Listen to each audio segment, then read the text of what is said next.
Hello, welcome to the sideboard here at the Star City Games Team Open in Philadelphia, part of the SCG Tour brought to you by Ultimate Guard and Carnox Chairs. I am Nick Miller alongside Lotus Box's own John Rossum. How you doing, buddy? How's it going? It's Always been a while good. since I've been in this area. We're here. Throne of Eldraine is here. Yep. New formats across the board for the most part.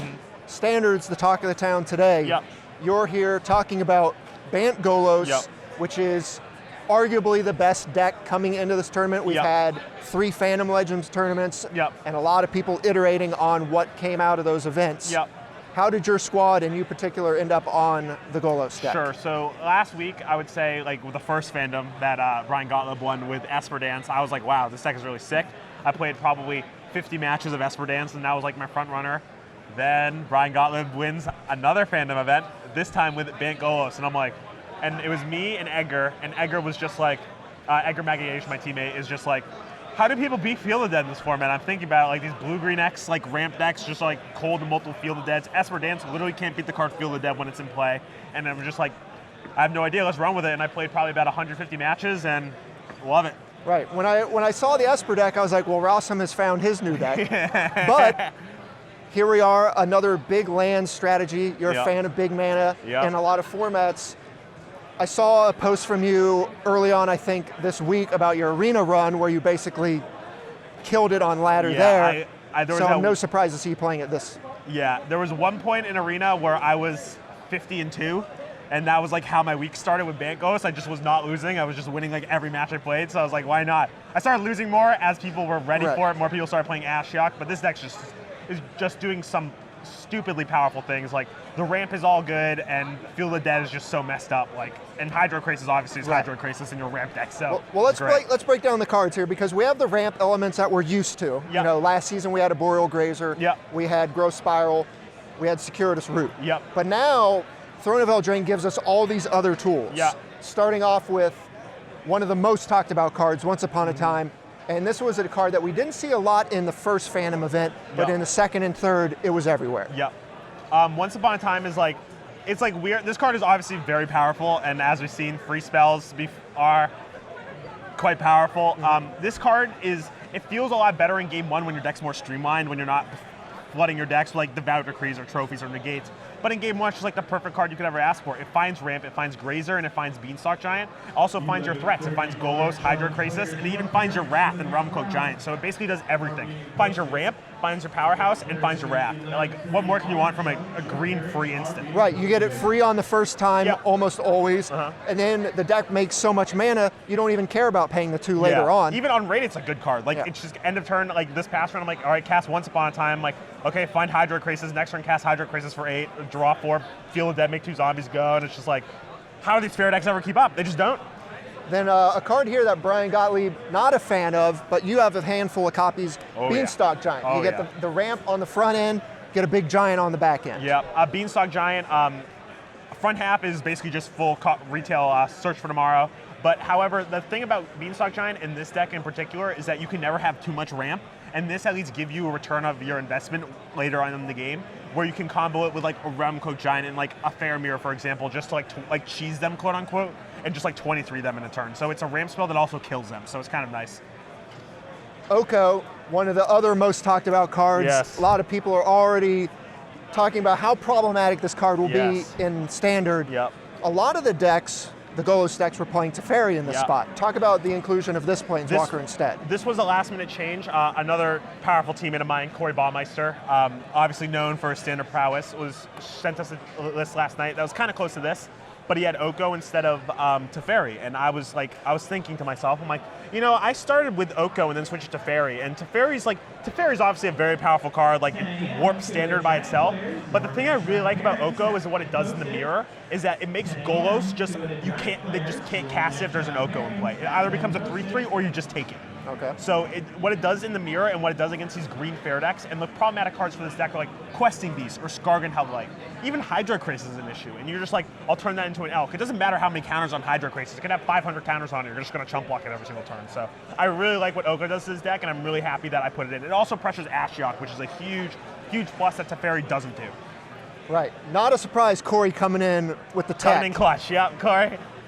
We've got the Fae of Wish. Yep. One copy of this, right? Brad Nelson talked about this on his article on Star City Games. One copy of this for Jace in the mirrors, correct? Yep. That is mostly in game 1. I actually found that I played a mirror in round 1 of this tournament, and I actually just went to go get Time Wipe. And I'm just like, all right, Time Wipe, pick up Golos, play Golos, get another Field of Dead. You basically lose the game on the spot. Like, it gets Time Wipe, it gets Trophy, and it gets Jace when the game's really grindy. And in the mirror, sometimes you have to be cautious with Hydro Crisis because sometimes you can just deck with Hydro Crisis, Golos, and all your ramp. And with this deck, you're just like, all right, whatever, I'll cast Hydro Crisis for like 15, and then you're like, okay, Fae of Wish is Jace plus you lose. Right. Like, the game's over. Right, and not to mention you can grab like a negate or something else if that needs to be. Yep. All right, other new cards here, because we already talked about Circuitous Route. Golos is obviously the namesake of the deck, grabbing Field of the Dead, and then just going off. And basically the deck's called Bant Golos. Basically, like, you're never going to ever touch this card when going into sideboarding. It's just like the basically linchpin of the deck. You're just going to play it, get Field of the Dead, fix your mana, get a Boros Guildgate so you can start activating, because the deck's really good. When you start activating Golos with a Field of the Dead in play, your deck's just like all ramp and just like interactive spells, so it's just going to be really good. So Golos is very crucial to this deck. Krasis, the biggest payoff here in the deck. Yeah. I don't think we need to say much about that. No. But then we got to talk about these two. We've got Realm Cloak Giant, which is your Wrath/finisher, and Kenrith, the Buy a Box promo. Yeah. What's going on here? Okay, so Realm Cloak Giant, as I alluded to earlier, it is basically a Wrath, and I wasn't really a fan of Time Wipe, and the reason why is because like I found like with other Wraths, like you had to play a million of them for them to be effective, because sometimes you don't see them until really late. With Once Upon a Time, you have basically a tutor for your Wrath. So it is quite nice, and also late game it's just a 7/7 with Vigilance. Even in like a mid-range mirror, you just play the thing and just start attacking. So I really like Realm Cloak Giant, and I really like what the two adventure cards do to this deck. And now let's talk about Kenrith, the Return King. Let me just brush up really quick for those of you that don't know. The most important ability on this card is red. All creatures gain trample and haste until end of turn. You basically, the game will always devolve into a point where you're going to have like 2 or 3 Field of Deads in play, and you're just going to go like Fabled Passage, crack it, cast a Circuitous Route, cast a Ramp spell. All right, Kenrith, haste, give all my things haste and trample, and kill you. It also pairs nicely with Beanstalk Giant because it gives your 20/20 trample. Not bad. Yeah, it is not bad. And it's even a good card on rate. Yeah, what are you doing? Drawing cards with it as well? You can reanimate like in a really long grinding mirror, like to kill your Golos. You're just like, okay, I'll play Kenrith. 4 black, reanimate, like the Scarab God ability. Even against aggro, 2 white, you play a 5/5, they can't kill it. Like the red decks just aren't prepared for that. And you're just gonna be like, okay, untap, ramp spell, gain 5 life, 2 white, okay, go. Do it again next turn. Like, how are they ever gonna keep up with that? So. Then the other new card, Fabled Passage. This got a lot of hype, but for fixing mana bases. Here, it seems just to be one of the best lands with Field of the Dead. Yep. I do know that a teammate of mine, Evan Whitehouse, is really high on it and is actually playing 4 in the deck. I'm only playing 3. I didn't really like what 4 did to the mana base, just because you have to play a lot of basics. You put a lot of stress on your basics, and getting duplicates early is not really that good. However, Fabled Passage obviously is a very, very good card in this deck. It gets Forest and it gets Island. It also gets your White Source for Wrath, and it's also just always going to be an untapped land. So don't leave without it. It makes double the zombies too. So combo kill. Sideboard-wise, we have the cards that we're grabbing with the Fae of Wish that we already went over. Yeah. You got your Time Wipe, you got your Jace, that kind of stuff. Yeah. Then these other cards. You got Agent of Treachery, 3 copies. Yeah. We've seen this in some of the main decks. What's going on here with your deck? Basically, it's the best card in the mirror and against all the blue-green decks, and even the Fires decks. The issue with playing in your main deck is that when you play against the decks it's not good against, and if you ever draw Agent of Treachery, it's just a 7-mana 2/3.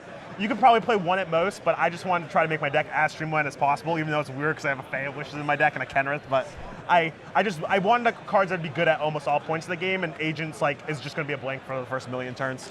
3 Devout Decree, correct? Yep. And then the other color hoser, Veil of Summer as well. Yep. Devout Decree is a card that not a lot of people are playing, and I feel like I've only seen like in most Lotus Box deck lists, and everyone else is just playing a combination of Glass Casket and Prison Realm. And while I think Prison Realm is quite good, I think Devout Decree is just like basically a strict upgrade. In the red and mono black aggro matchups, like when matchups you really want it the most, it hits Rankle, which is really important. Obviously, they both hit Regisaurus Alpha, but the Black Dinosaur. Rotting Regisaur. Rotting Regisaur, yeah. So even though those decks aren't as popular, I do like that this is basically just an upgrade and it scries. So. All right, well that's the deck. Yep.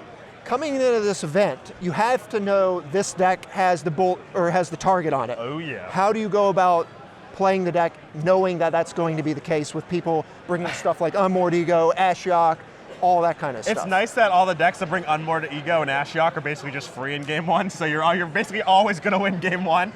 Post board, Ashiok on turn 3 is like how you basically get cheese with this deck. That is obviously quite annoying, which is why we're playing Assassin Trophy, which is why we have the Prison Realm. We want as many answers to Ashiok as possible that we can play. And if they don't have turn 3 Ashiok, even if they play it on turn 5 and you've already cast a Circuitous Route and you have a Fielded Dead to play, like, it's not going to do anything. It doesn't matter that they have it. It has to be on turn 3. So, all right. Hope I don't get cheesed. That's the deck. This is the deck of the weekend, almost certainly. John Rossum, thanks a lot. Thank you for having me. Stay tuned to Star City Games all weekend long for the action here in Philadelphia.